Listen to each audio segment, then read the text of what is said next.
Welcome to Toastmasters Time, the show that has everybody talking.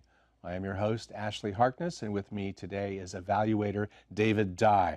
What kind of a special show is this, David? Tonight's show is all about speaker forums, an advanced club in Pleasanton. All three experienced speakers are going to speak tonight, and all of them are from Speakers Forum. Thank you very much, David. And with me is our first speaker, Emily Fathom. Emily, welcome to the show. Thank you, Ashley. How long have you been a Toastmaster? 7, 8 years. 7, 8 years. And you're in the Pathways program. Why did you pick the pathway of effective coaching? I'm currently working on my HPL project. High performance leadership. Yes. And the effective coaching pathway is supporting my HPL endeavors. Excellent. Now, are you ready to give your speech? Absolutely. Great, I'm ready to hear it. So while you're getting ready for that, I'm going to be talking to the audience at home and telling them a little bit more about Pathways. Pathways is a new program by Toastmasters that changes the way things go for all of the members of the Pathways membership. We get a chance to do 12 different types. And so we're going to hear Emily Fathom with her speech based on evaluation and feedback, an act of integrity, an act with integrity. Emily Fathom. A choice. Leave or stay. I chose to stay. It was a Sunday. Limited hours at the public library. And I had left my reading glasses. I chose to stay, and knowing the consequences of my actions, knowing that I would inevitably feel pain and irritation because I would be reading books without them. But I needed to stay. I needed to explore new worlds, perspectives, ideas. I needed that day at the library. Needless to say, that day changed my life. On that specific day, even though my eyes were irritated as I was walking down the bookshelves, I had a moment as I was turning away in which I was snagged backwards. A book had grabbed my attention. I scanned the shelves. Which one was it? Leadership? That's what grabbed my attention? It was a dirty, dusty, black, hardbound book called Leadership. I wanted to slam the book back onto the shelf and walk away, but I didn't. I pulled the book out and opened it. I started to read it, and my mind was blown away. I took that book back with me and did an immediate subject search to see if there were other books along the same lines. I wanted to know whether this book by James McGregor Burns, the Pulitzer Prize-winning book on transformational leadership, had any bearing on any of my other endeavors. That was how I found other authors: Peter Drucker, Warren Bennis, and Dave Logan. A few months later, I had an opportunity to meet Dave, and I was very fortunate that we became friends. But more than those set of interactions, there were a series of other adventures and discoveries that occurred. And combining all of those events together, I have finally discovered the professional path that I wish to take. I have discovered that I want to help organizations and groups work together. I want to help facilitate the conversations, those hard conversations that we all want to shy away from, so that way we can all work together, so that way we can all achieve more than we could ever achieve alone. That day only happened because of a choice that I made. A choice to forego the pain and discomfort of reading without my glasses. A choice to act and be true to myself. And that's how you can act with integrity. It's the small things, the small habits, the common habits, the idiosyncratic habits, the seemingly bizarre, unusual, those without rhyme or reason. And when you act on these habits, especially when you are cutting against the grain or when you are traversing a storm, you will own your power. You will act. You will act with integrity.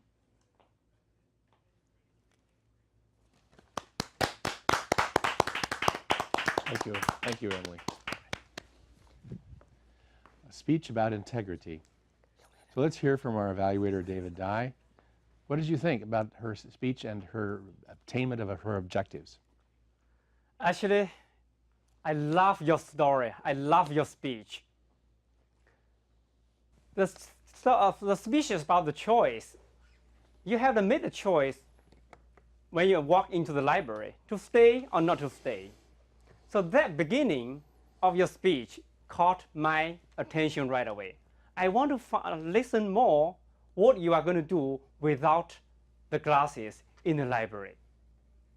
And then you move on to your body of your speech, and then you find a book about the leadership without wearing a glasses.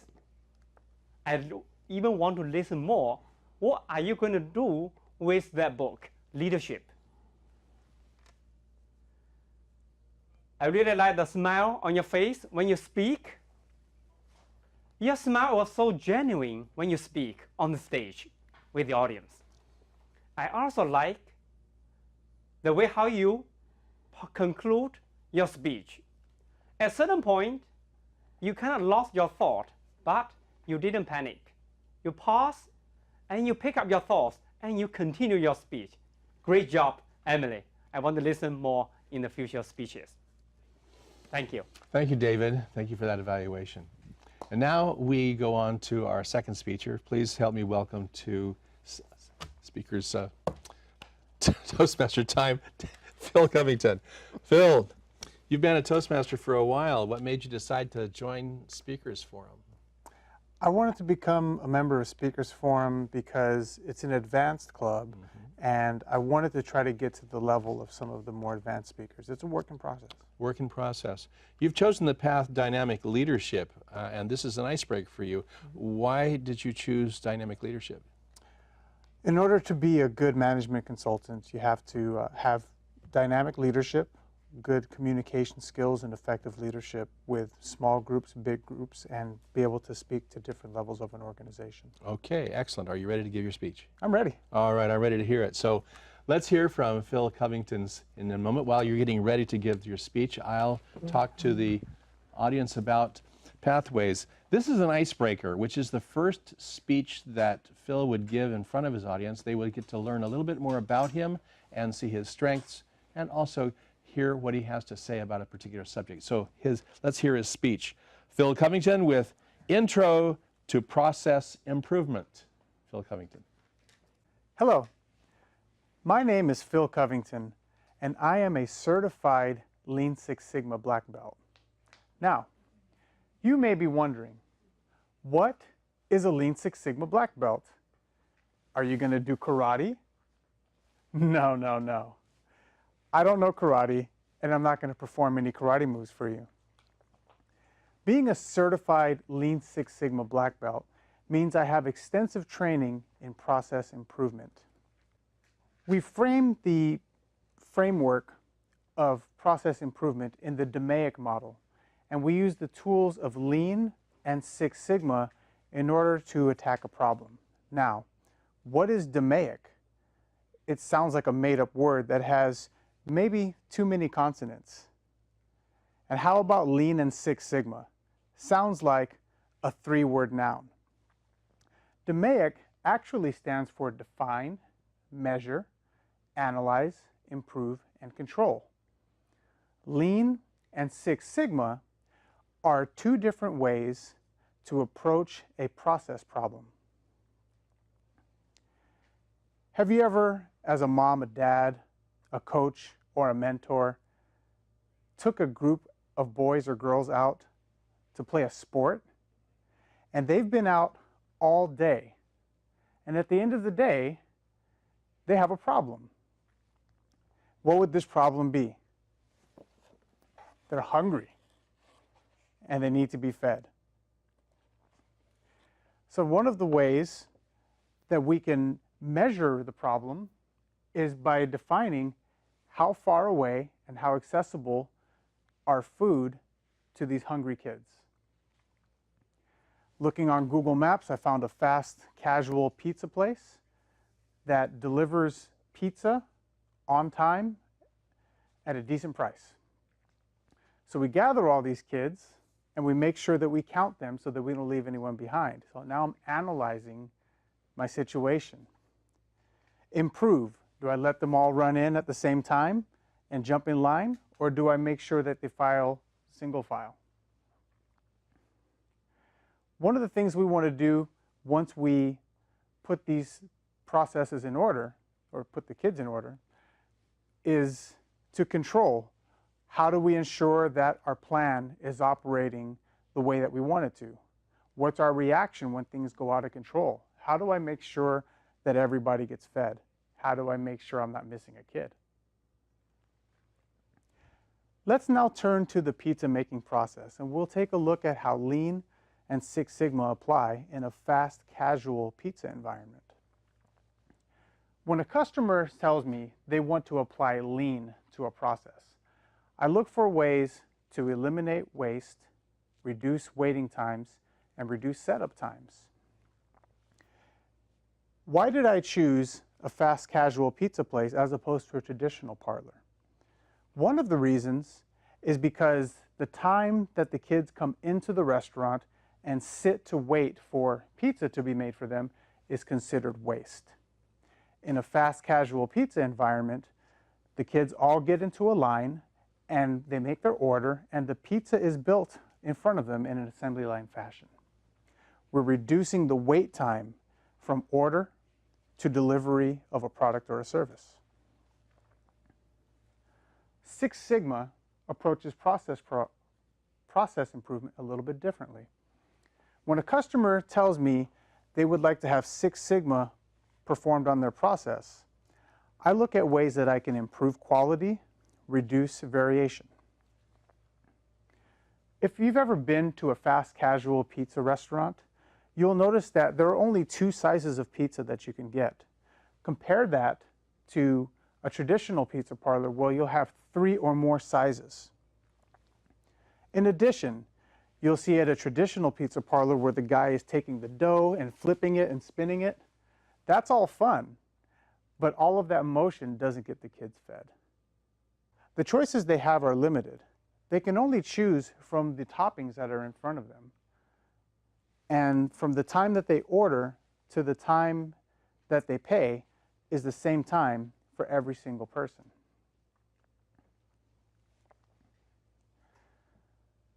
Now, Lean and Six Sigma are the same in a sense that they analyze the root cause of a problem. Where Lean is different is it is looking for continuous flow and breaking any kind of bottlenecks in a process, whereas Six Sigma takes a look at what a customer wants and reduces any type of variation that the customer can see. Thank you for your time, and I hope you found this information informative. Feel free to contact me if you have any additional questions. Thank you very much, Phil. And of course, we need an evaluation to help Phil in his speaking skills. So for our evaluator, David Dye. What do you got to say about this, David? Hey Phil, this icebreaker speech, I really like it. And this is my first time to listen to your speech. You have done a great job on the stage. You look so natural when you're on the stage speaking to the audience.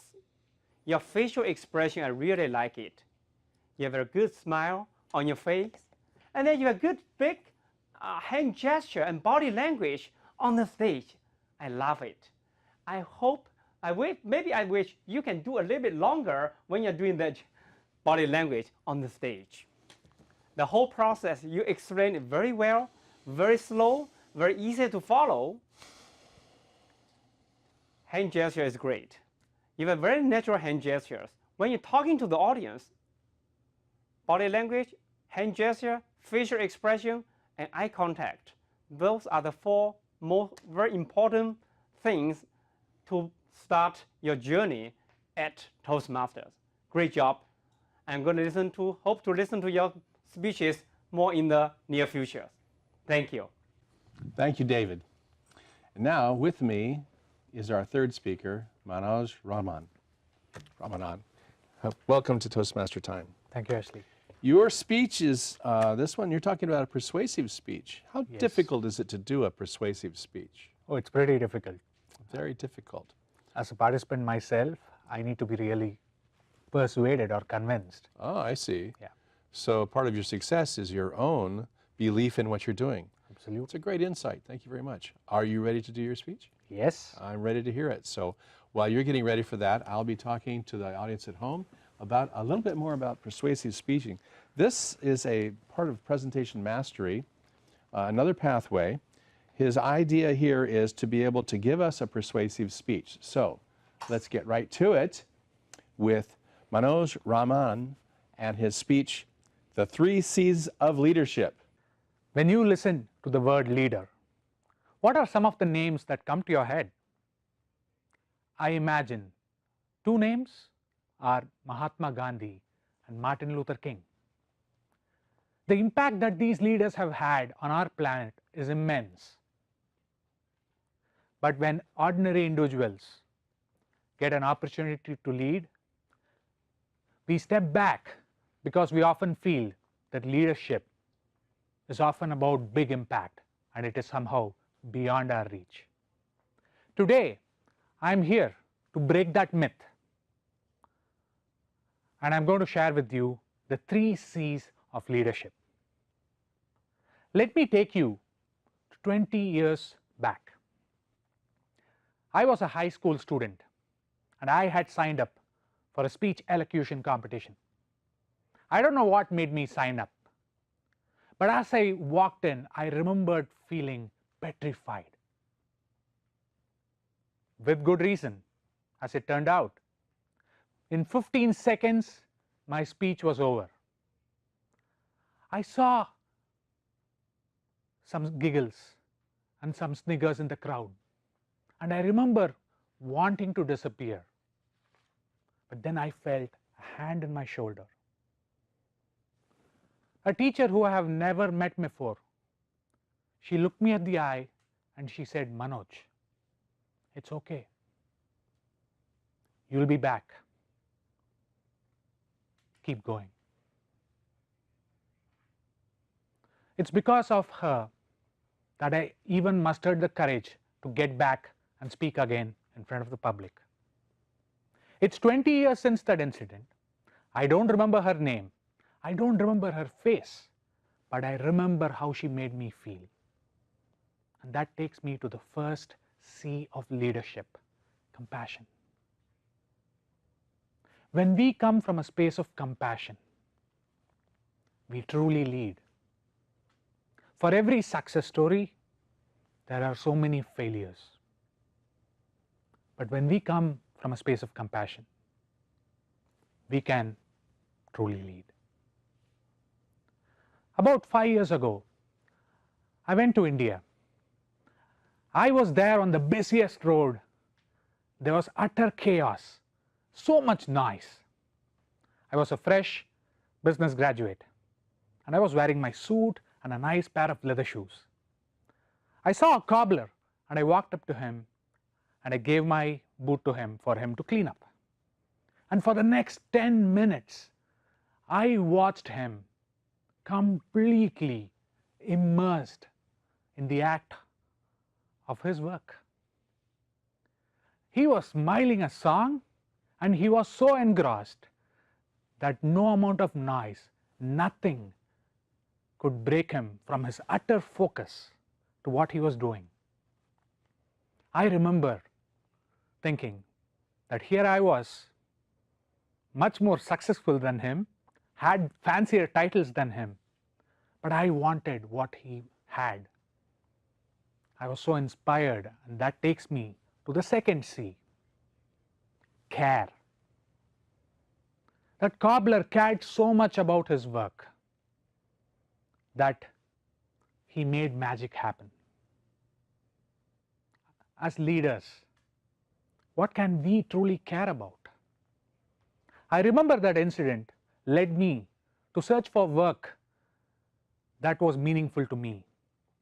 I don't remember that cobbler's name or his face, but I remember how he made me feel through the act of caring. A few months ago, I went to New York, and I went to this place called 9/11 Memorial. It was a beautiful, serene environment, and there's a space where more than 3,000 people's names are inscribed.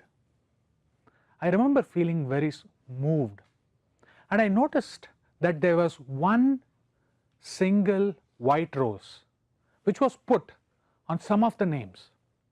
I was intrigued, and when I researched, I figured that there is one person who wanted to so honor the victims that he checks the birthdays of every single person, and he plants that single white rose every single day for 365 days. When I think about that, I'm reminded of the third C of leadership, commitment. That person so wanted to honor the victims that he was truly committed every single day to honor them. As leaders, where can we be more committed? Dear leaders, as you see, leadership is not beyond our boundaries. It is very much within each one of us. When we tap into our 3 C's, compassion, care, and commitment, we can act as leaders.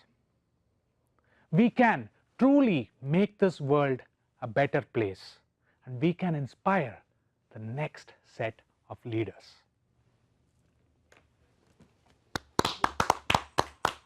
Very, very persuasive. Well, David, you've heard the speech. Your evaluation, please. Wow. About the leadership again, I Yes. like those 3 C's. Yes. Compassion, care, commitment. Manoj, I really like that 3 stories that he gave in his speech. Personal story, very persuasive, and I really love those stories. And that's about the personal story. The great speech always going to have personal stories, connections. And the audience, as myself, I can really relate to those 3 stories in Manoj's speech. Were you persuaded? I was persuaded. Yes, it was. Everybody very can good be about a that. leader. Everybody can be a leader, and those are things that we can have for ourselves. In your experience with the 3 speakers we had today as an evaluator, does it clearly show that Speakers Forum, the club, has really improved them? I'm a president of the club. I joined the club 2 or 3 years ago. When they came to this club, I introduced Manoj to this club, and I also met Phil somewhere in the conference. And Emily, I also know her before. After they joined Speaker Forum, I really see they got what the good things about the Speaker Forum, evaluations. And they integrate the evaluation into their speech, and then I can really see the quality of their speeches here today. So your belief is that they're coming to Speakers Forum, they increase their skills, their speaking skills. Yeah. Well, that's something that's a hallmark of the particular club. It's an advanced club, and we expect people to come in already with skills and do better. And the evaluations are all done by the members of the club, correct? Correct. So the one thing that we do very unique at Speaker Forum is a round-robin evaluation. Not one person evaluate a speaker's speech. Everybody has a chance to evaluate every speaker. That means there are a lot of different viewpoints. Correct. Not just one. Not just one, not just two, but many. And then the evaluation also very authentic, but still very friendly. We don't want to discourage anybody. Okay, well, those are good points, and I want to thank you very much for being an evaluator. It's time for us to tell you that this is Toastmaster Time, our television show. We come from the Media Center in Palo Alto, California. This time I'd like to thank all of the hardworking staff and crew who have made this show possible for us. You'll see some of them in the credits. One thing I would say, and that is, there is more to learn just from what you've seen tonight from Toastmasters. And if you want more information, then I encourage you to go to one of the websites, toastmastertime.com. You'll see more about the show and also the people that are on it. Also, we are sponsored by District 57, and you learn more about that particular organization at d57tm.org. That's District 57. As for more information about Toastmasters in general, you can go to their website, toastmasters.org. So, for the staff and the crew and the members of all the speakers tonight and all the workers who put this show together, your host, Ashley Harkness, and David Dye, our evaluator. Thank you for attending with us, and let's all keep on talking. Great. Thank you so much. Yes, good job.